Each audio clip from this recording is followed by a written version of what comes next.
Pero entonces, en ese marco de esa visión y de esa intención de ganar a nuevas familias, nuevos jóvenes de edad colegio y nuevas familias, es que nosotros queremos que hoy le pongamos una pausa a Deuteronomio y volteemos a ver por qué estamos haciendo esto.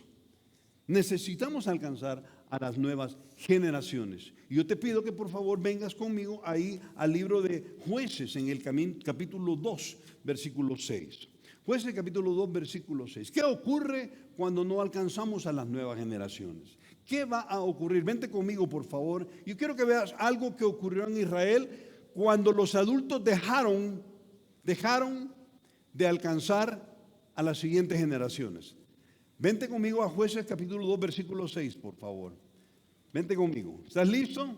Vamos a hacer algo. Fíjate, vamos a leer del capítulo 6 del versículo 6 de capítulo 2 hasta el versículo 10, hasta el versículo 15, ¿sí? Son 15 versículos. Vente conmigo, por favor, al versículo 1 y hagamos algo. Leo yo el versículo 1 y ustedes leen el siguiente y así hasta llegar al versículo 15.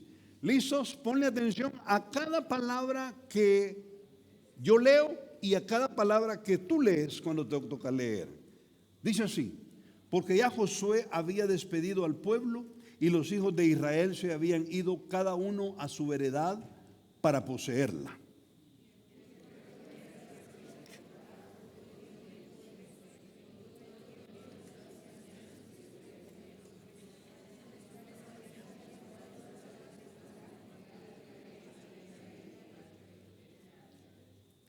Pero murió Josué, mira qué triste esto. Pero murió Josué, hijo de Nun, siervo de Jehová, siendo de 110 años.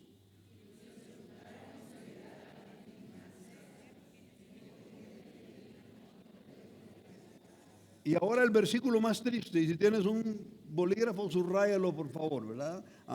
O si es digital, sombréalo. Dice así: y toda aquella generación también fue reunida a sus padres. Y se levantó después de ellos otra generación que no conocía a Jehová, ni la obra que él había hecho por Israel.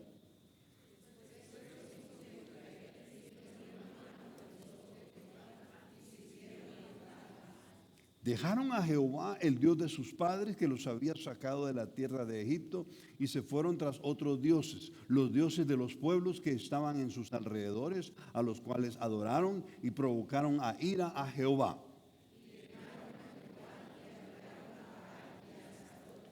Y se encendió contra Israel el furor de Jehová, el cual los entregó en manos de robadores que los despojaron y los vendió en manos de sus enemigos de alrededor, y no pudieron ya hacer frente a sus enemigos.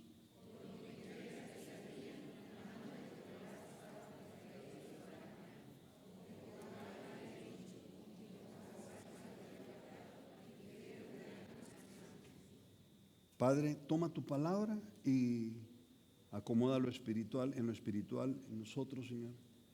Y Señor, como lo decíamos antes, hay tantas cosas que pueden quitarnos el gozo, pero qué precioso va a ser cuando estemos en tu presencia, Señor. Como cantábamos, ahí hay plenitud de gozo, porque no va a haber ninguna de estas cosas que hoy nos roban el gozo aquí en la tierra.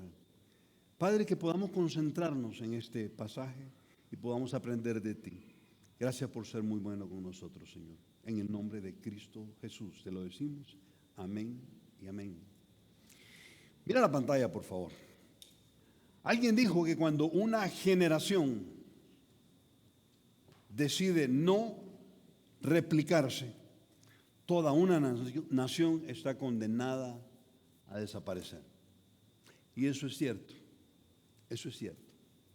Y las generaciones que están viviendo ahorita, que es la generación Z y la generación Alfa, ya vamos a ver un poco de esto, ya no quieren ni casarse ni tener hijos.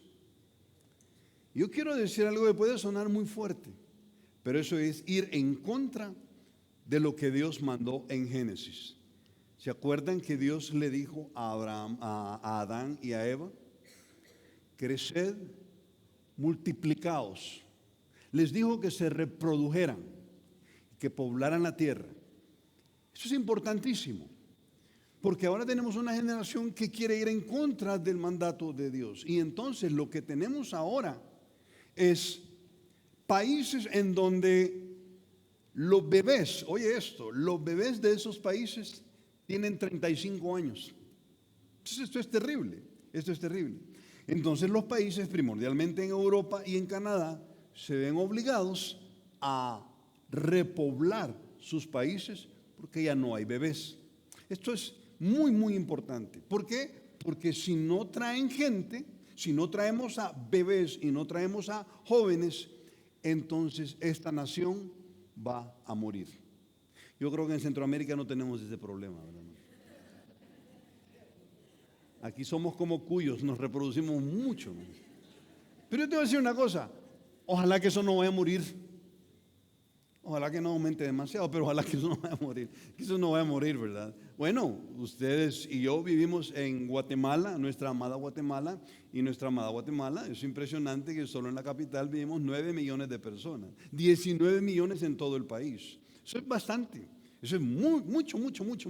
Comparado, por ejemplo, con El Salvador, yo sé que El Salvador es chiquito, ¿verdad?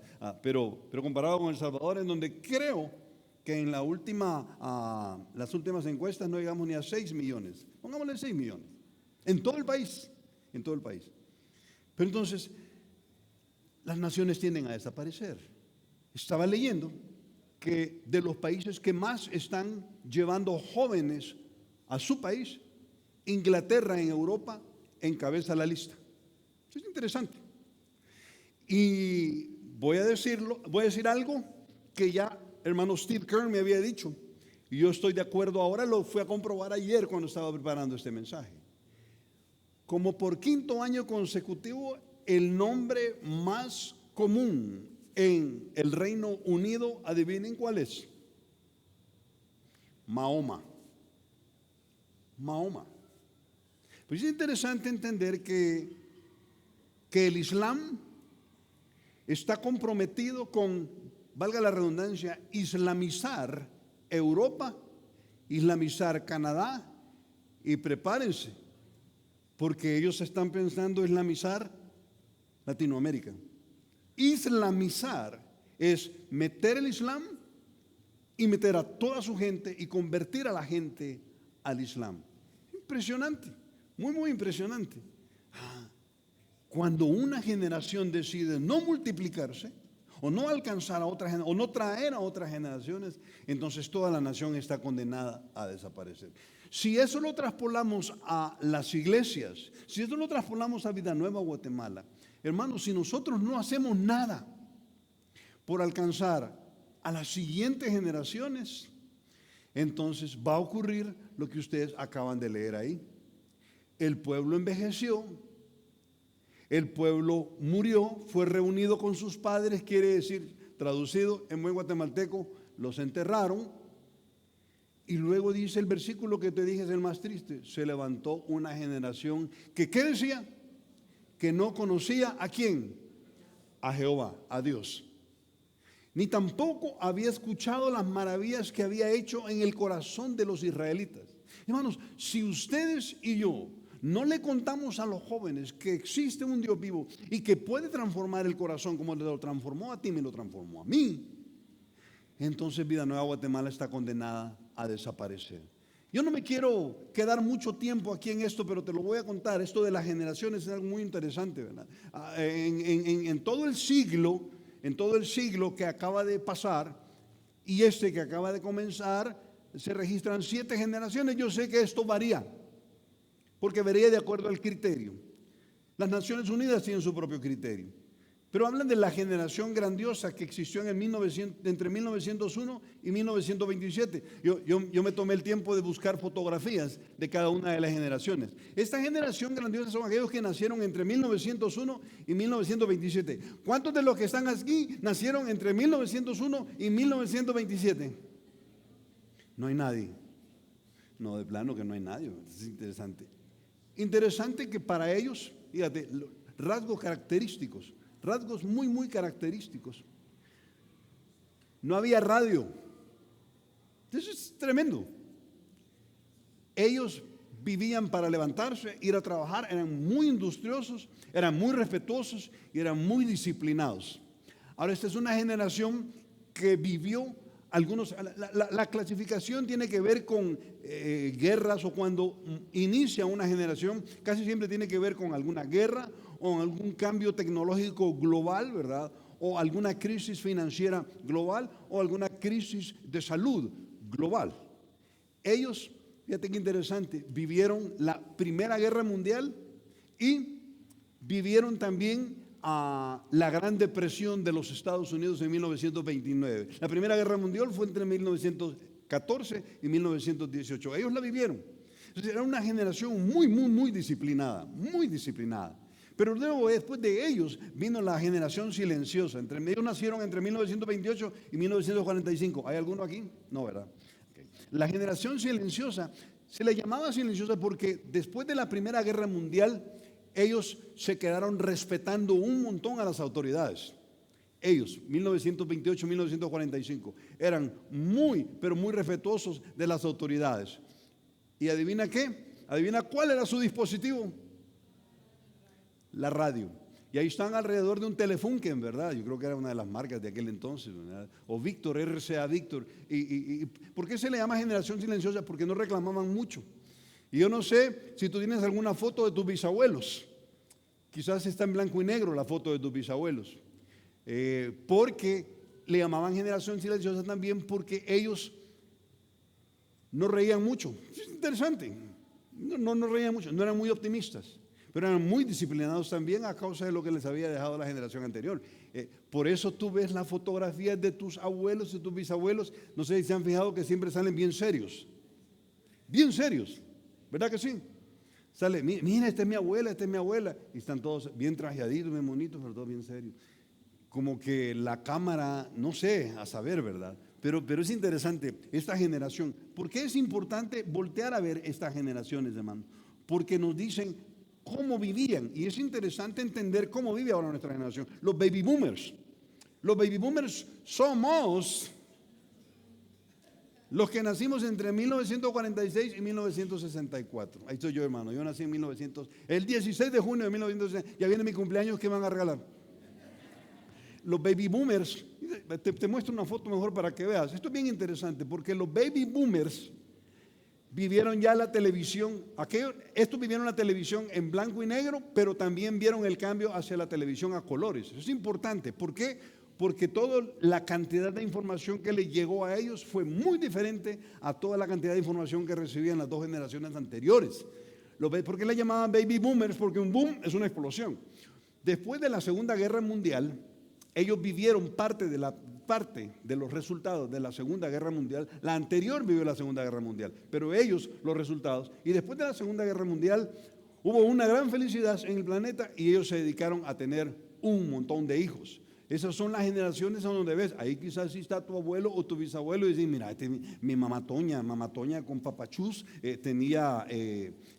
tuvieron 18 hijos, tuvieron 15 hijos, escucha que tuvieron 10 hijos. Y no sé si te fijas, pero las generaciones que están en la casa cuando dicen, voltean, dejan los dispositivos, dicen que ¿cuántos hijos? Porque esas fuimos las generaciones que teníamos casas grandes y teníamos un montón de cuartos. Esa era la generación de los baby boomers. Ahí estás hablando de Martin Luther King y el inicio de los derechos civiles. Nosotros vimos la guerra de Vietnam. Nosotros vimos el primer alunizaje en la luna, Apolo 11. Yo estaba en la escuela cuando nos sacaron ahí al patio y nos pusieron un televisor para ver el alucinaje del Apolo 11. Interesante todo esto, hermanos. Yo no sé, probablemente ustedes, John F. Kennedy y la Guerra Fría, o el inicio de la Guerra Fría, ¿verdad? El Vietnam, John Lennon, toda la revolución. Ellos hablaban mucho de revolución. Y fueron ya tenían más información que cualquier otra generación antes de ellos. Después de ellos vino la generación X entre 1965 y 1980. ¿Quiénes de aquí son de la generación X, hermanos? Ahora ya empiezo a ver. Bienvenidos, hermanos. Qué bueno, ya no me siento solo. Ya no me siento solo, hermanos. Sí. Uy.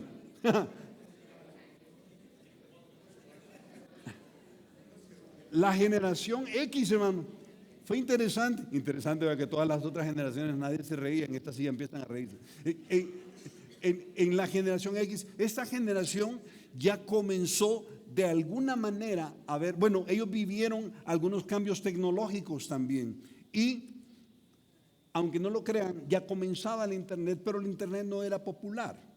Pero esta generación vivió ya de alguna manera el internet. Era una gente que ya no era muy, voy a decir, muy dedicada al activismo con los anteriores, pero vivió muchas revoluciones. En Latinoamérica, esta generación fue la generación del Che Guevara, vieron revoluciones, bueno, imagínense Centroamérica y todas las revoluciones, ¿verdad? Tratar de derrocar a un gobierno y poner el nuestro. Esta fue la generación muy permeada por eso, ¿verdad? A esa generación, yo quiero que vean las primeras 4, le llamaban las generaciones de hierro. Esa es una clasificación no oficial. Alguien quiso ponerle generaciones de hierro porque dicen que éramos más resilientes, más resistentes al trabajo, a un montón de cosas, a los partos, por eso tuvimos tantos hijos, ¿verdad? Pero luego vinieron entre 1981 y 1996 los millennials. A ver, ¿quiénes son millennials aquí? Levanten la mano. Pues ahí tenemos más. ¡Wow! ¡Vivan los millennials!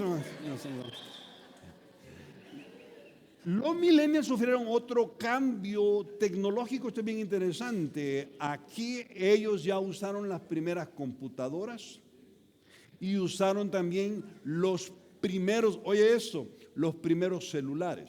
Eso es bien interesante. Los primeros celulares y usaron los primeros smartphones. ¿Por qué decimos todo eso? Porque todo eso cambia la forma de pensar de las generaciones. Esta generación ya no es muy revolucionaria. Ellos realmente lo que quieren es hacer cambios sociales. Son muy altruistas. Todos los millennials que están aquí son muy dados al altruismo, a ayudar, a mejor movilizar masas para ayudar a los necesitados. Es una generación muy interesante. Nuestras hijas son millennials. No tengo que hablar mal de ellas porque nuestras hijas son millennials. Y aquí tengo a 2, ¿verdad? Y la otra es la generación Z. La generación Z son los que nacieron entre 1997 y el 2012. Ahora, la del millennial era traslape entre las generaciones muy resistentes y las generaciones menos resistentes. La generación Z, a ver, ¿quiénes están aquí de la generación Z? Levanten la mano. Nacieron entre 1997 y 2012. Ahora, ellos, fíjense, es interesante esto. Para ellos, el smartphone es nativo. Ellos son nativos de los smartphones y son nativos de la tecnología y de todas las pantallas. Esto es interesante, porque si a un generación Z o uno más nuevo, los de ahorita, generación alfa, tú le muestras un teléfono de los que usaban en mi casa, ¿verdad? Esos que se levantaban así y sonaban en taca, taca, taca, taca, taca, taca, taca. Tú le muestras una cosa de esas y ellos te van a preguntar qué es. Muy probable que te pregunten qué es eso. O al menos van a creer que era un conmutador que se usaba antes. Eso es muy interesante. Esta generación, fíjate, esta generación Z, es una generación que ha crecido con la mayor información que pueden ellos haber tenido, porque recibieron la información de antes más la información que está ahorita. Y ahora te presento a la generación alfa. Esas últimas 2 son las generaciones, le llaman de cristal. ¿Por qué? Porque ellos se consideran, no se meten a todas las cosas que se metieron las generaciones de hierro. ¿Sí? Esta generación alfa es bien interesante, te las presento, ahí están. Generación alfa son todos estos chicos que están ahí en las clases ahorita. La generación alfa, fíjate, ellos ya no solamente nacieron con la tecnología, con los dispositivos, pero ahora ellos hacen tecnología. Esta generación está creciendo con la inteligencia artificial. ¿Por qué es importante esto? Porque nos va a dictar cómo piensan. Y si nosotros queremos alcanzar a la próxima generación, tenemos que voltear a ver esto. Y tenemos que voltear a ver la historia y todo, cómo hemos vivido desde el año 1900 hasta ahora, ¿verdad? 2026. Es importante todo esto, hermano. Ahora, ¿cuál es el riesgo? Este texto nos obliga a preguntarnos cuáles son los riesgos si tú y yo descuidamos alcanzar a las siguientes generaciones. Ahí lo vimos en Jueces 6:15, que una de las primeras cosas que puede ocurrir, que al morir nosotros, va a morir también el temor de Dios. Hermanos, si no hacemos un esfuerzo por alcanzar a estas generaciones, perdonen que ahora sí ponga, como ya lo expliqué, ya puedo hablar puntualmente. Si no hacemos un esfuerzo por alcanzar a la generación Z y a la generación alfa, entonces va a ocurrir que al morir nosotros va a morir el temor de Dios. Pero yo te quiero desafiar esta mañana, lo hemos platicado con Iván. Ahora, todas las generaciones tenemos que estar tratando de ganar a la siguiente generación. Si yo soy baby boomer, me va a ser más fácil ganar a alguien de la generación X o los famosos centennials. Pero si tú eres de la generación X, te va a ser más fácil ganar a los millennials porque están muy cerca de ti. Los millennials van a ser más fácil ganar, a la generación Z, que son los centennials. Y así puede ir, pero a mí me encanta el esfuerzo que se va a hacer a partir de junio de tener un club bíblico aquí en Vida Nueva, Guatemala, para alcanzar a los jóvenes. Hermanos, qué excelente el trabajo hicieron aquellos que influyeron a la siguiente generación en la Biblia. Pero qué terribles consecuencias por quienes no lo siguieron, hermano. En el Antiguo Testamento, por ejemplo, vemos que Amram y Jocabed, los papás de Moisés,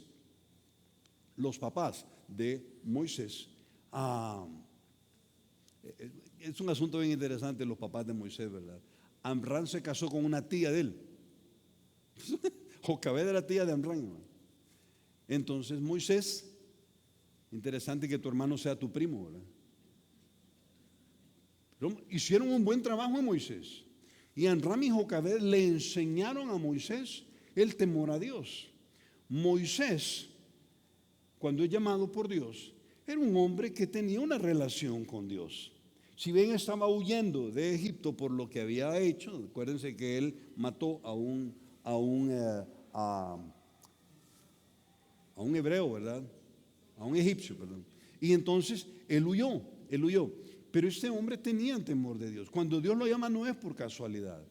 Y Moisés hizo un excelente trabajo en tener cerca de él, alar a Josué y reproducir el temor de Dios que él había aprendido, reproducirlo en Josué. Ahora ocurrió una cosa y hay que entenderlo. Josué era un paladín. Josué era un hombre de armas. Josué era un guerrero. Y Josué se dedicó a hacer aquello a lo que había sido mandado, a conquistar la tierra, o por lo menos a guiar al pueblo a conquistar la tierra. Pero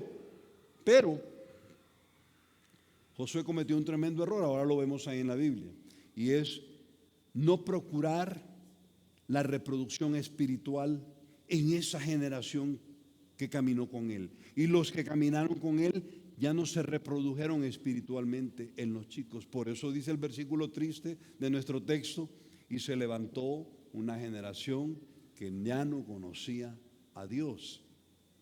En el Nuevo Testamento vemos el ejemplo de Jesucristo y Bernabé. ¿Por qué voy a poner a Jesucristo y a Bernabé? Porque yo no sé cuántos se han fijado al leer la Biblia, que Bernabé, al notar que Pablo no aparecía por ningún lado, y parece que Pablo en ese par de años estuvo en Arabia, Bernabé decide ir a buscarlo a su casa. Cuando Saulo ya se había convertido en Pablo, y lo trae de nuevo a Jerusalén. Bernabé influyó en la vida de Pablo, pero quien discipuló directamente a Pablo fue el Señor Jesucristo. No tengo el tiempo para meterme a esto, pero yo estoy persuadido personalmente que el Evangelio, quien lo recibió primero, fue Pablo y Juan Marcos realmente. Pero yo creo que Pablo recibió directamente del Señor todo el Evangelio. Por eso ves que en sus cartas él dice: porque yo mismo os he enseñado lo que recibí directamente del Señor. Y cuando dice cosas así, uno dice: ¿y este hombre se lo habrá dictado Pedro, Juan? Aquí pareciera que no. Es bien interesante. Pero viene Pablo y tomó a Timoteo. Timoteo era un joven. Y toma a Timoteo, se lo lleva en uno de sus viajes en la lancha, le pide permiso a los papás. Y Timoteo ha de haber sido un joven por ahí por los 17, 18, probablemente 16, 17 años. Y se reproduce en Timoteo. Y todo lo que él conocía de ministrar, de ganar a otros, se reproduce en Timoteo. Y lo hizo muy bien. Y Timoteo se dedica a visitar las diferentes iglesias en Asia Menor, que es ahora Turquía. Y Timoteo hace un excelente trabajo en el ministerio. Pero ¿saben qué? Algo triste. Timoteo no se reprodujo. Y ese es mi temor. Ese es mi temor, hermanos. Que nosotros hayamos tenido en nuestra línea espiritual ascendente, hayamos tenido un buen Pablo, que nosotros hayamos sido un buen Timoteo discipulando a otros, pero que ya no nos reprodujimos en otros. Ya no alcanzamos a la siguiente generación. Cuando eso ocurre, hermanos, entonces las iglesias se envejecen. Y si algo tenemos temor, Iván y yo, es que Vida Nueva envejezca. ¿Y de qué debemos tener cuidado, hermanos? Bueno, en primer lugar, tenemos que cuidar, no enfocarnos en nuestros proyectos. Entonces, Checho, ¿y por qué tú hablas de proyectos? Porque yo no sé si tú lo notaste. Vente conmigo, por favor, al capítulo 2 de Jueces, versículo 6. Capítulo 2 de Jueces, el versículo 6. Mira lo que dice ahí. ¿Cómo comienza lo que hoy comenzamos a leer? Este texto de esta mañana.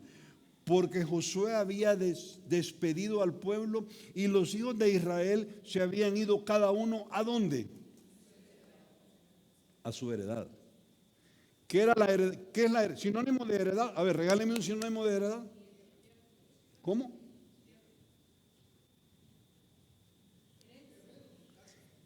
Una casa, un terreno, una propiedad. Observa que todos se fueron tras sus propios proyectos. Ahora, ¿es malo tener un proyecto, Checho? No, no es malo. Es bueno. De hecho, yo creo que si tú vas para viejo, nada mejor que pensar en comprar una propiedad. Por lo menos vas a tener a dónde caer muerto. Pero es bueno invertir en bienes y raíces. Hey, te pueden sostener cuando estés viejo. Pueden ser una tremenda ayuda cuando estés viejo. Pero yo quiero poner aquí delante de todos nosotros una verdad. Ojo, que nuestros tesoros materiales nunca pesen más que los tesoros espirituales. Amén. A ver si recibo un amén por eso. Que nuestros tesoros materiales no pesen más que el tesoro espiritual que tenemos. Amén. Colosenses 4:14. Mira, yo quiero que tú veas esto. Algo muy triste en la vida de Pablo. Pablo tenía en su equipo misionero con el que salía a Asia Menor y regresaba. Hizo 4 viajes, 3 de ellos fueron misioneros. El último fue a Roma para ser juzgado. Pero cuando Pablo iba, tenía un equipo de gente que le ayudaba. A ese equipo introdujo a Timoteo, al joven Timoteo. Pero esta es una parte muy triste. Dice, os saluda Lucas, el médico amado. Y como me dijo alguien, y los demás, no dice los demás, hermano. Y Demas era el nombre de uno de los hombres que andaban con Pablo. Voy a repetirlo. Demas era uno de los hombres que andaban con Pablo. Era un evangelista, ganaba a otros. Pero mira qué ocurre unos años después. Segunda de Timoteo 4:10. ¿Lo miras? Porque Demas, ¿qué dice ahí? ¿Sabes? Traducido en Chapín. Demas me dejó. Demas se fue. ¿Y por qué dejó a Pablo? Ahí está en el versículo. ¿Qué hizo que Demas dejara de seguir ganando a otros? Amando más a este mundo. Yo no creo que Demas se fue a emborracharse, a endrogarse. Yo creo que Demas se enamoró de lo material. Fíjate, creo que Demas se enamoró de las cosas, de la heredad, de la plata. Y probablemente se dedicó a su propio negocio y el propio negocio terminó absorbiendo a un hombre que había dedicado su vida a ganar a otros junto al apóstol Pablo. Es triste esto, hermanos. Yo te quiero decir, Vida Nueva, iglesia amada, aquí hablo de parte de Iván y mío, hermanos, abramos los ojos. Aquella generación que menciona allá Josué se desconectó completamente y se enchufaron en sus heredades, en sus propios proyectos, y descuidaron a los niños y a los jóvenes. Entonces ocurrió algo natural: envejecieron y los enterraron. Ahora fíjate, estos niños y jóvenes crecieron siendo el pueblo de Israel porque no podían dejar de ser el pueblo de Israel, pero ya no conocían a Dios. No conocían a Dios, ni la obra que Dios había hecho en sus papás, cómo había tocado los corazones de ellos Dios. No lo conocieron. ¿Por qué, hermanos? Porque sus papás ya no les dijeron nada. Hermanos, ¿con qué debemos tener cuidado? Con que lo material no pese más que la gente. Es que mira, a ver, ¿cuántos de ustedes conocen o han escuchado de Abraham? Levanten la mano. No muchos, ¿verdad? ¿No han escuchado de Abraham? Abraham, padre Abraham. Y los que estuvieron en la escuela dominical chiquitos, padre Abraham tuvo muchos hijos tuvo padre Abraham. Yo soy uno, tú también. Entonces alabemos al Señor. Abraham, padre, padre de los ismaelitas, padre de los árabes. Abraham, padre de los judíos. Entonces, muy interesante. No sé cuántos recuerdan que cuando Dios le habla a Abraham, le dice: sal de tu tierra y de tu parentela. Y Abraham, cuando estaba joven, vivía en Ur de los Caldeos. Si tú ves un mapa, es a donde ahora está Kuwait, ahí al principio del Golfo Pérsico, famosísimo lugar ahora. Pues entonces, cuando Abraham se va, se lleva a su sobrino Lot. Es muy interesante, se lleva a su sobrino Lot, porque el papá de él había muerto.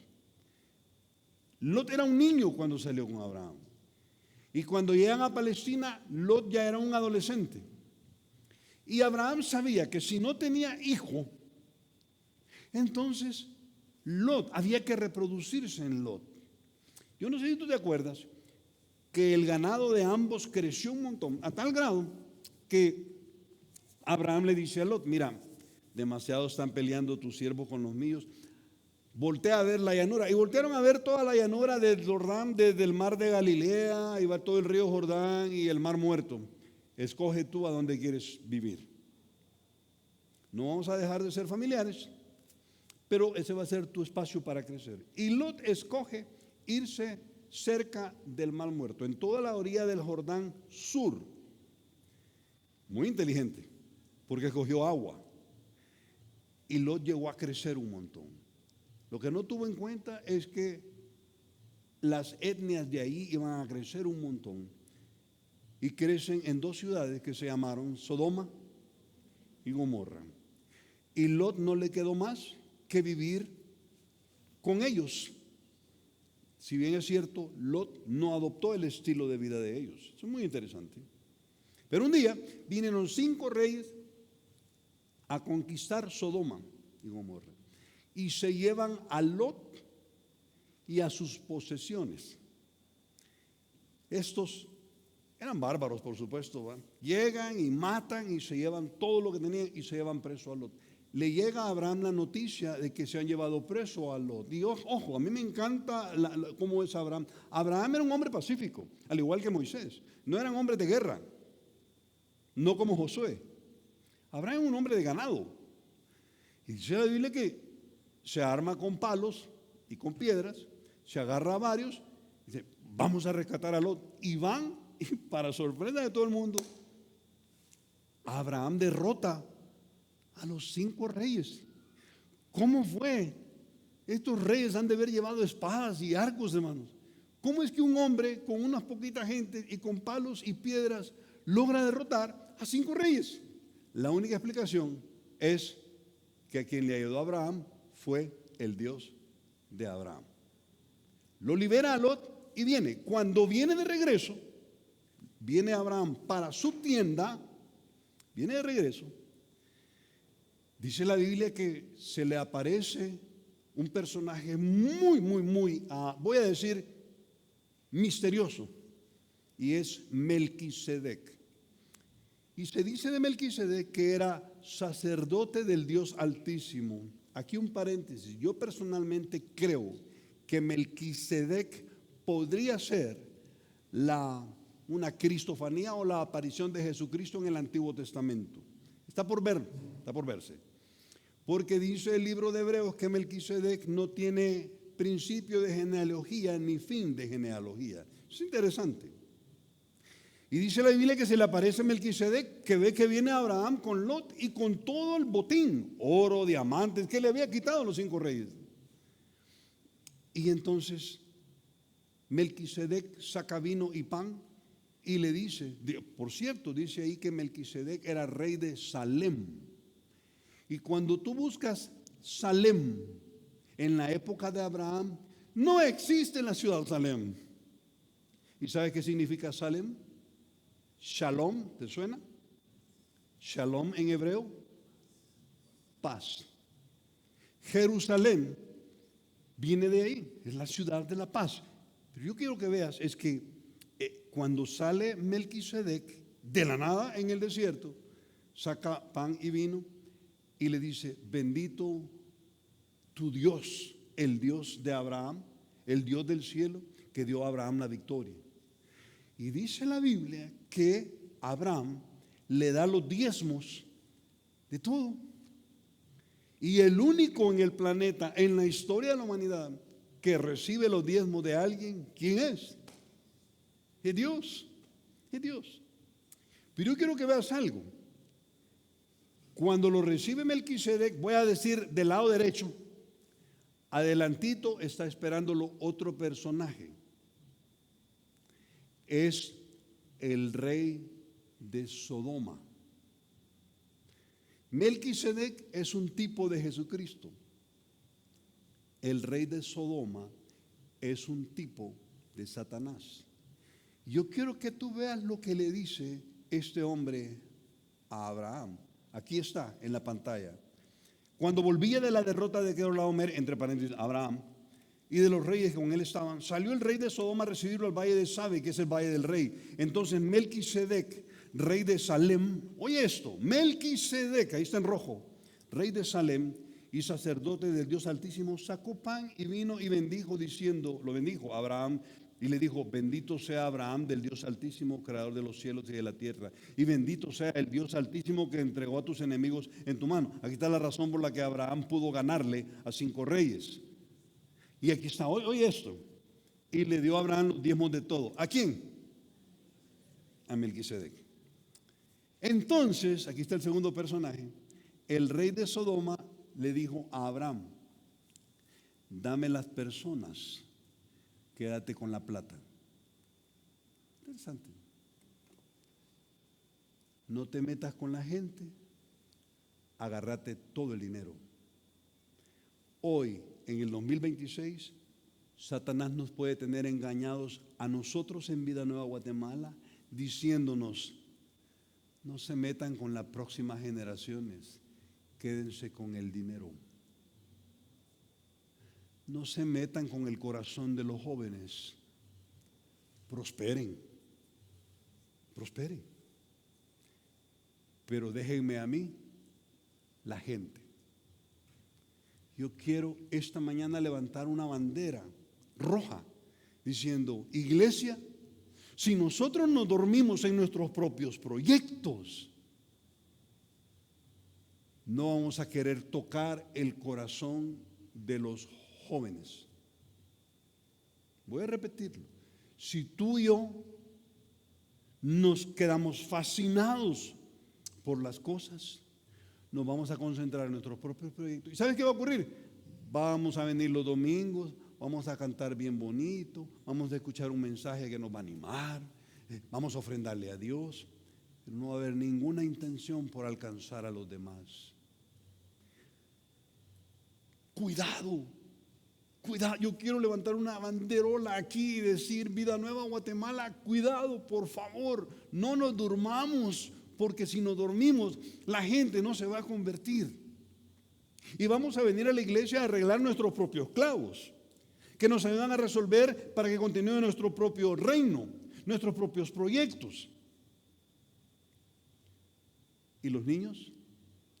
¿Y los jóvenes? A mí me emociona todo esto que pasa los domingos, pero no saben cuánto me emociona todo lo que está pasando ahí en las aulas de escuela dominical y aquí con los jóvenes de edad colegio. Ellos son el futuro de esta iglesia. Y voy a decir, el futuro de Guatemala, hermanos. Pilas, pilas ahí. Si nuestros proyectos nos hacen dejar de buscar a los más jóvenes, se levantará una generación que no conocerá. Ahora no voy a decir a Jehová ni la obra que hizo los israelitas, lo voy a traspolar a nosotros, la iglesia. Se levantará una generación que no conocerá a Jesucristo ni la obra fabulosa que ha hecho en tu corazón. Y Satanás es experto en tenernos callados. Yo lo he dicho desde este púlpito. Satanás es el príncipe del silencio. ¿Cómo destruye matrimonios? Con el silencio. Con el silencio. Se lo está diciendo un pastor que se reúne con parejas todas las semanas. La forma en como Satanás destruye los matrimonios es con un arma increíble. Nos peleamos y no digamos nada. No te hablo, no me hablas. ¿Sabes qué logra él? Que la raíz de amargura crezca y se convierta en un árbol de amargura en el corazón. Cuando las parejas quieren venir a platicar, adivina qué, es demasiado tarde. Demasiado tarde. Y Satanás ha logrado su objetivo. Para ganar a otros, quien nos calla la boca, adivina quién es. El príncipe del silencio. No quiere que tú ganes a los que están en tu empleo. No quiere que los invites a vida nueva. No quiere que tú le digas a tus familiares que te estás congregando en una iglesia. No lo quiere. Entonces te calla la boca. Es el rey del silencio.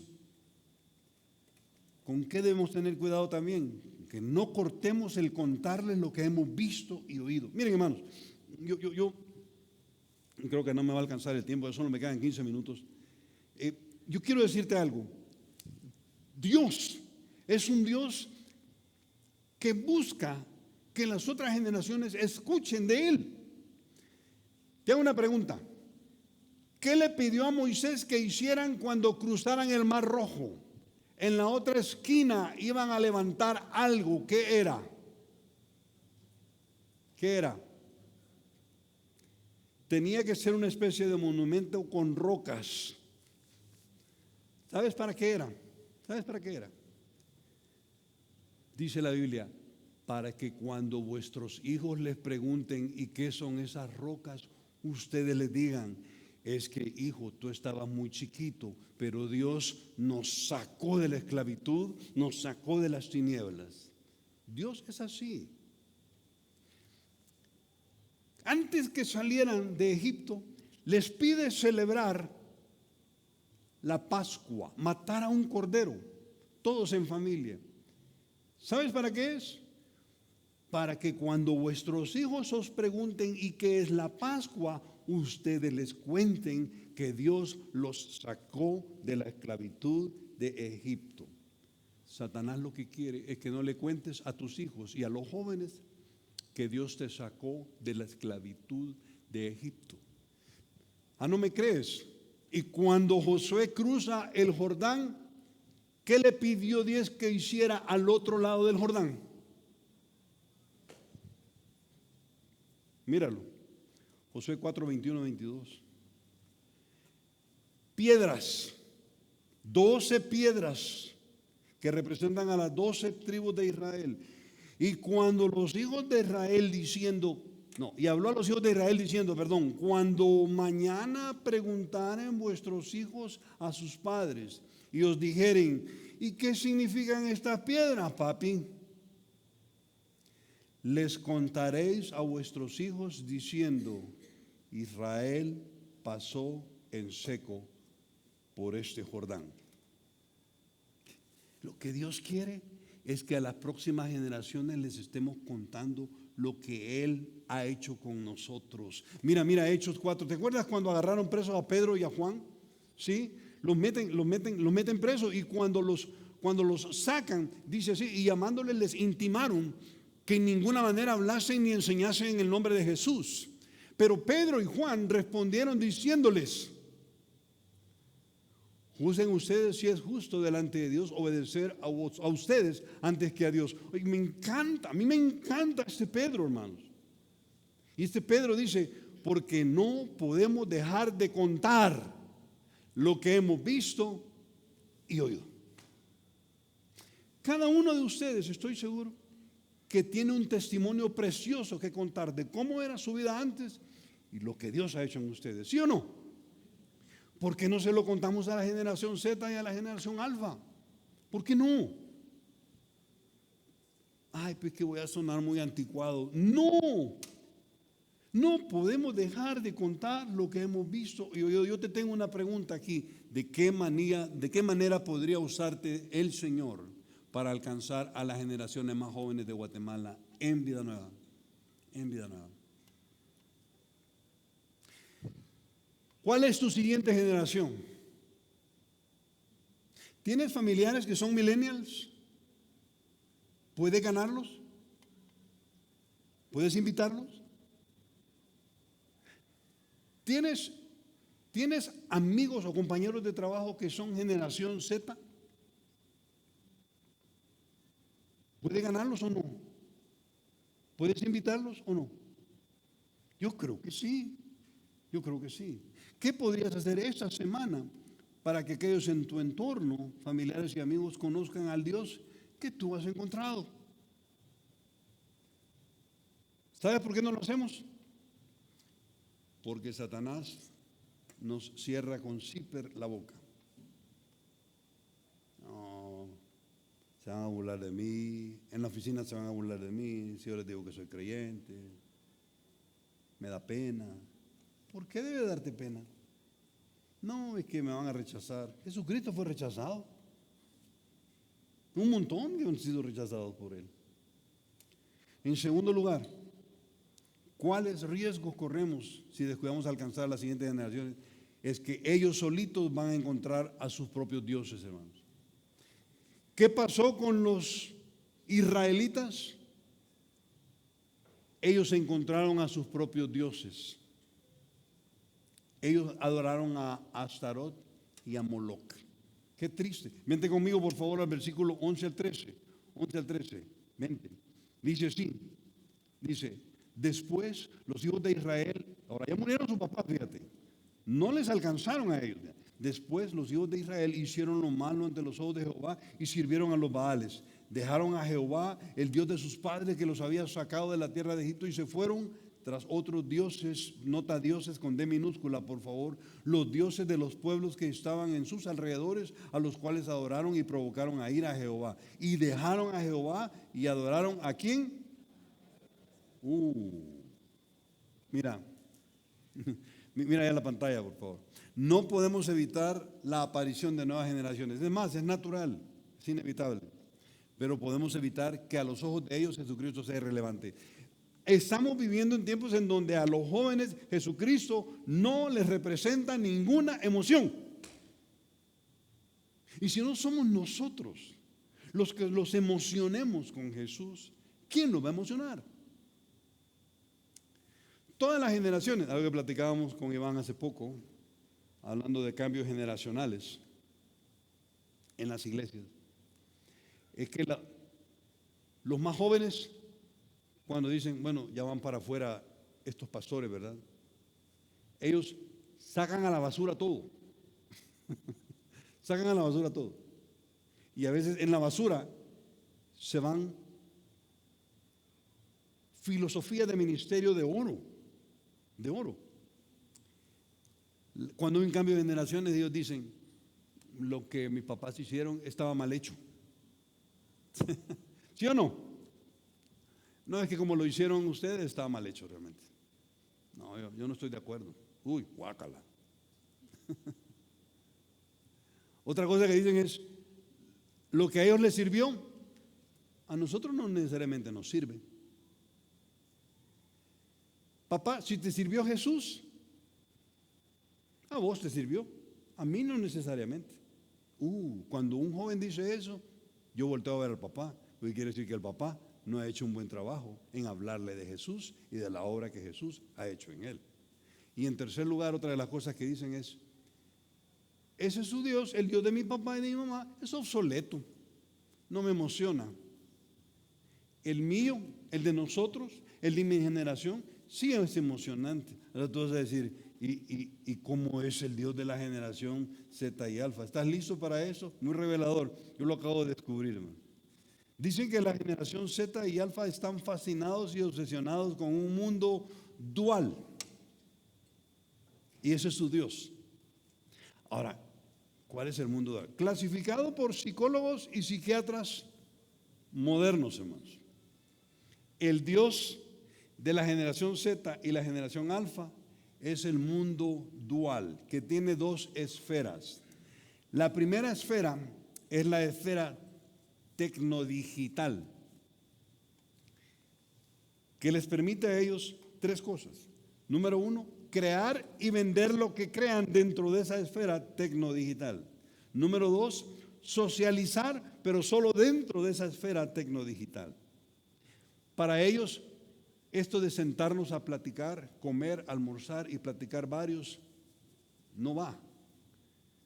Si queremos platicar y tener nuestra onda, hagámoslo en la esfera tecnodigital. Ahí chateemos, ahí platiquemos. Interesante. Y tercero, y quieren influir a un mayor número de personas en el menor tiempo posible dentro de la esfera de lo tecnodigital. Fíjate, cuando se salen de la esfera de lo tecnodigital, se meten a otra esfera, a la segunda esfera. Te dije que es un mundo dual. Esa es la esfera del yo interior. En el yo interior buscan la paz interior y buscan no dañar a nadie. Entonces se aíslan. Al aislarse, lo malo es relativo. Sí, mis papás hablaban de malo porque ellos hablaban un montón entre ellos y se dañaban, se ofendían, pero nosotros no. Entonces yo no le hago mal a nadie. Interesante. La otra, número dos, fíjate, dentro de esa esfera del yo, es cuidarme muchísimo yo mismo. Y entonces casarme, no, porque me saca de la esfera del yo interior. Es impresionante esto. Entenderlo eso, por supuesto, esto es un resultado de un montón de estudios de psicólogos y psiquiatras. Y no tener hijos. Interesante. ¿Sabes la razón que dicen por la que no quieren tener hijos?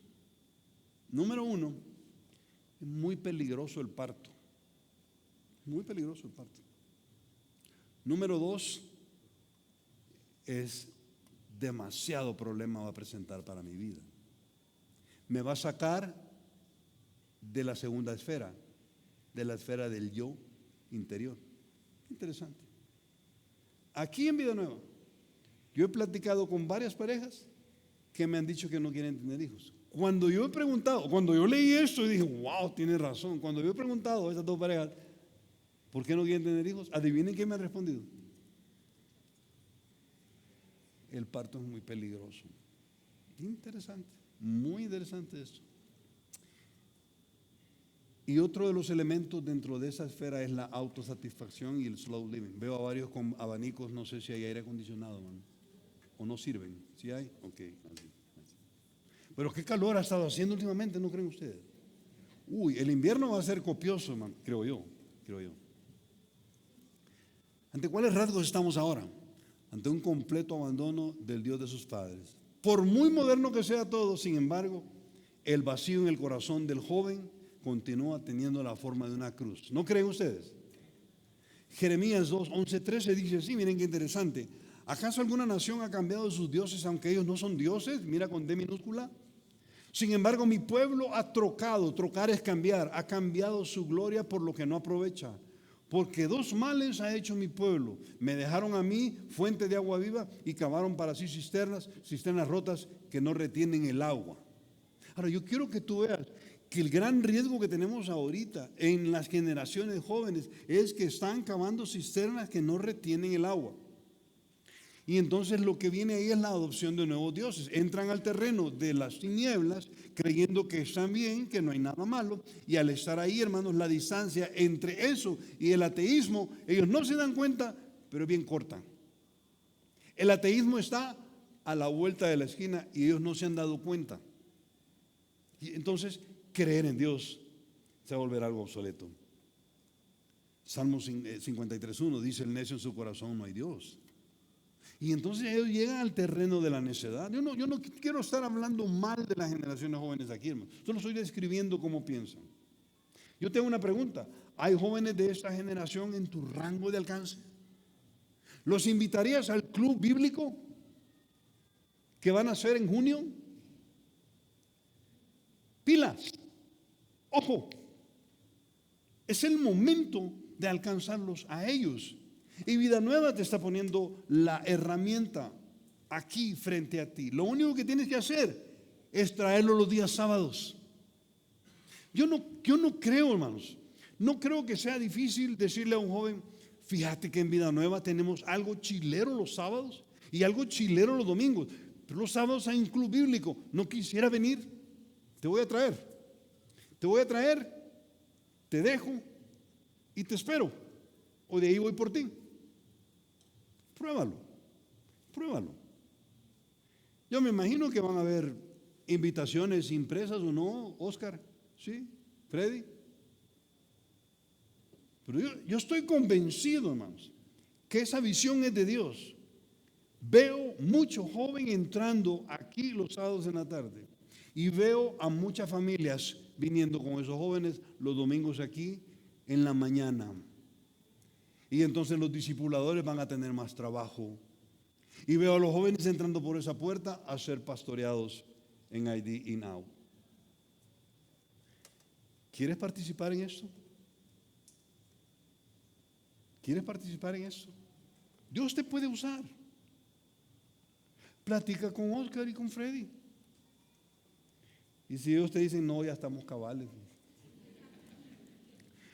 pues entonces Dios te puede usar yendo a traer en tu carro a un joven de entre los 13 y 18 años, dejarlo aquí, te vas a echar un helado por ahí y vienes por él, después se lo llevas a su casa. Te aseguro que ese joven va a regresar y va a regresar con sus papás y va a regresar el domingo también. ¿Les has hablado de Cristo?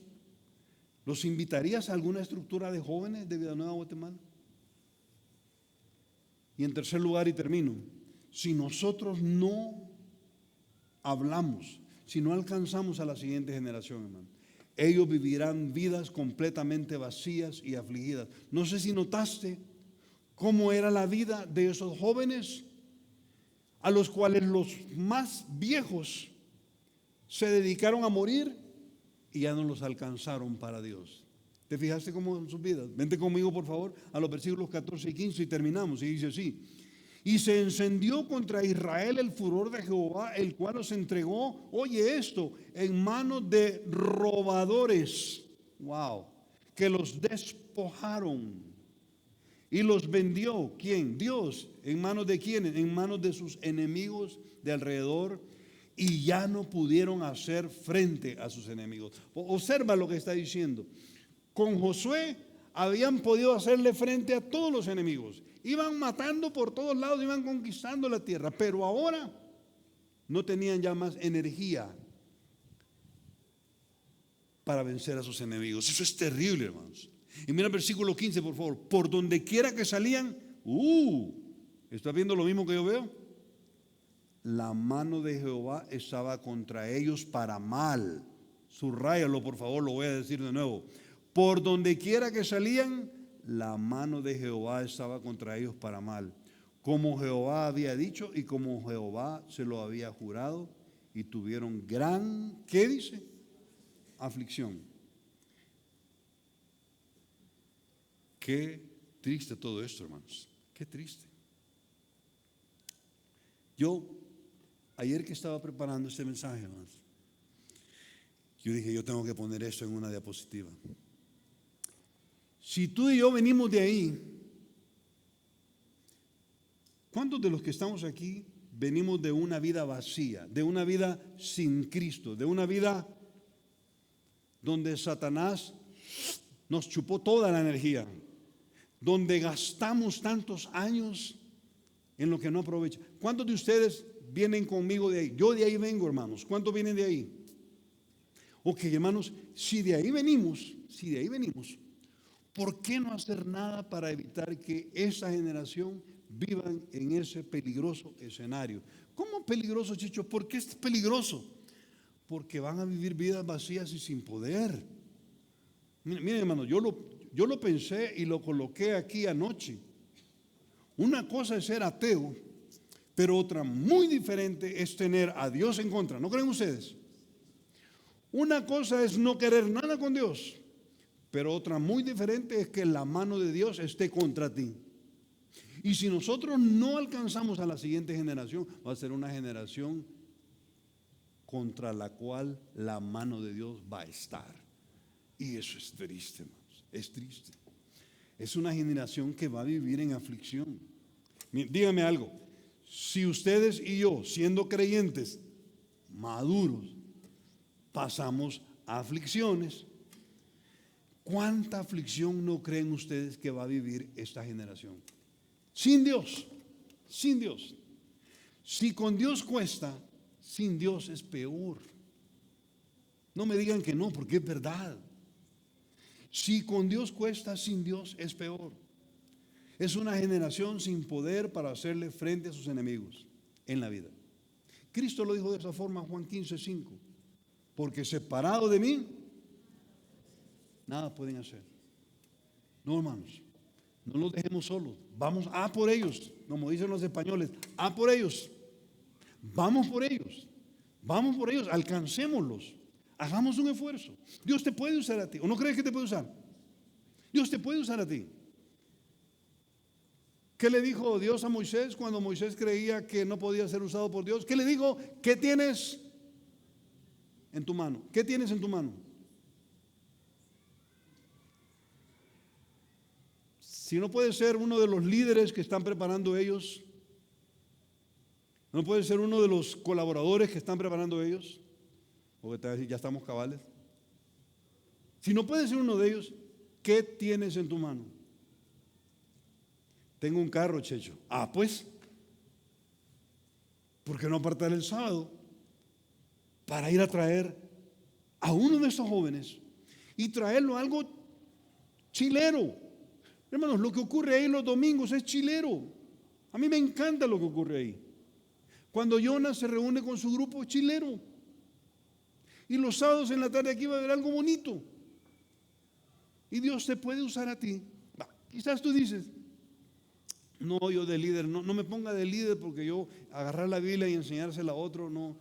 Ok. ¿Puedes agarrar el carro e ir a traer a alguien? ¿Puedes? No tengo carro, Checho. ¿Tienes moto? Sí, moto sí. Cómprate otro casco y se lo das a él. ¿Y por qué no te lo traes? ¿Por qué no traer a un joven sábado en la tarde al club bíblico que van a hacer? Se puede. Y puede convertirse él. Y lo que vamos a ver son familias nuevas, entrando a vida nueva. Y vida nueva va a florecer. Yo lo puedo ver, hermanos.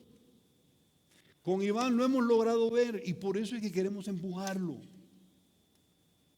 Discipuladores, va a haber más trabajo para nosotros. Se los puedo asegurar. Van a haber más grupos pequeños, se los puedo asegurar. Van a haber más grupos de comienzo, se los puedo asegurar. Y estas instalaciones no van a dar abasto, se los puedo asegurar, hermano. Pero se requiere que no solamente le dejemos el trabajo a Oscar, a Freddy, al equipo de líderes que han preparado y a los colaboradores. No puede ser que solo ellos hagan el trabajo. Tiene que ser un trabajo nuestro. ¿Y a partir de cuándo, Checho? A partir de junio. ¿Por qué es peligroso ese escenario? Porque su destino eterno no es el tercer cielo. Ver a un joven con un destino eterno en el infierno debe conmovernos, hermanos. Y miren, hermanos, si eso no nos conmueve, yo me hago una pregunta. ¿Y entonces qué te conmueve? ¿Qué te conmueve? Si eso no nos preocupa, ¿qué nos preocupa? Yo quiero terminar esta mañana haciéndote esta pregunta. ¿Quieres ser parte de este esfuerzo por alcanzar a tu próxima generación para Jesús? Y ahora no hablo solo los de 13 a 18, ahora hablo de aquellos en tu familia que no conocen a Jesús. ¿Por qué no invitarlos? Checho, yo tengo miedo de presentarle el evangelio. Invítalo a la iglesia, ahí se lo van a presentar. Invítalo a un culto. Y los compañeros del trabajo, no puedo. ¿Por qué no puedo? Es que no tengo buen testimonio. Entonces Satanás te tiene la cola pateada, no te deja hacer nada. Yo te digo una cosa, arréglalo con el Señor. Dile, ya está bien, Satanás, y habla de Cristo a los demás. No puede ser que sigamos saliendo solo de la foto, hermanos. No puede ser. Esta iglesia tiene que crecer. Es decir, si no te conmueve alguien que va a pasar la eternidad en el infierno, ¿qué te conmueve? No tengo el tiempo.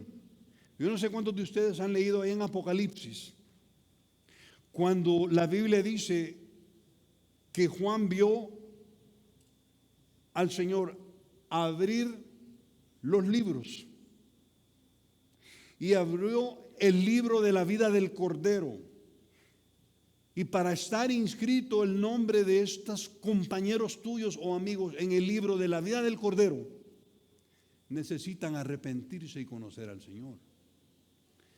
Si sus nombres no estaban en la vida, cuando estemos allá, fíjate, lo que Juan vio es a las multitudes llorando. Y el mismo Juan llorando también. ¿Sabes por qué lloraban? Por el destino de esta gente hacia el infierno. Yo puedo imaginarme el momento en donde esté delante del Señor y vea las multitudes rumbo al infierno y me digan, pasen delante de mí, y me digan, Checho, lo sabías y no me lo dijiste. Conocías a Jesús y nunca me hablaste de Él. Conocías a Jesús y te congregabas y te lo guardaste como un gran secreto. Ellos van a ir desfilando hacia el infierno. No puede ser, hermanos. Padre, gracias por tu amor, por tu bondad. Y te queremos pedir, Señor, que tú realmente nos pongas la carga en el corazón de ganar a otros para Cristo, Señor. Ya estuvo suave de ser los mismos, Señor. Ya estuvo suave de no crecer numéricamente. Ya estuvo suave, Señor. Queremos ganar a las otras generaciones. Queremos ganar a nuestros compañeros de trabajo. Queremos ganar a nuestros familiares que no te conocen, Señor. Y los únicos que tenemos la información somos nosotros, Padre. Úsanos para tu honra y para tu gloria, Señor. Te lo rogamos. Y rogamos que bendigas este proyecto del Club Bíblico New Life. Que los jóvenes realmente encuentren una vida nueva, una vida diferente. Gracias, Señor. En el nombre de Cristo Jesús te lo decimos, Señor. Amén.